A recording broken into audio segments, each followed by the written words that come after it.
Hello. तर आज आपण करणार आहोत पुदिन्याची चटणी. पण त्या अगोदर माझ्या चॅनलला प्लीज लाईक करा, शेअर करा आणि सबस्क्राईब करा. तर चला सुरुवात करूया. इथे घेतलेलं आहे 1 वाटी भरून पुदिन्याची पाने, 1 वाटी कोथिंबीर, 1 लिंबू अर्ध कापून, 5 ते 6 लसणाच्या पाकळ्या, आलं घेतलेलं आहे, 3 ते 4 हिरव्या मिरच्या, चाट मसाला, दही घेतलेलं आहे आणि काळं मीठ घेतलेलं आहे.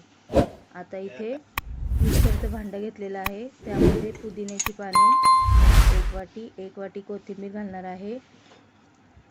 त्यानंतर लसूण घालणार आहे 3 ते 4 पाकळ्या. त्यानंतर आलं,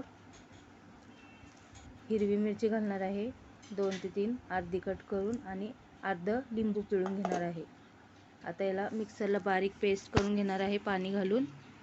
आता इथे पाणी घातलेलं आहे आणि यामध्ये 1 चमचा दही घालणार आहे आणि पुन्हा एकदा अशी फाईन पेस्ट बनवून घेणार आहे. आता ही एका बाउलमध्ये मी काढून घेतलेली आहे. यामध्ये आता पाऊण चमचा काळं मीठ घालणार आहे आणि आपलं थोडं चवीनुसार रेग्युलर मीठ आणि अर्धा चमचा चाट मसाला घालणार आहे. व्यवस्थितरित्या मिक्स करून घेणार आहे. ही चटणी आपण वेगवेगळ्या प्रकारच्या स्नॅक्सबरोबर, स्टार्टरसोबत किंवा सँडविचसोबत सुद्धा खाऊ शकतो आणि ही फ्रीजमध्ये सुद्धा 8 दिवस राहू शकते. त्यामुळे नक्की ट्राय करा. Thank you.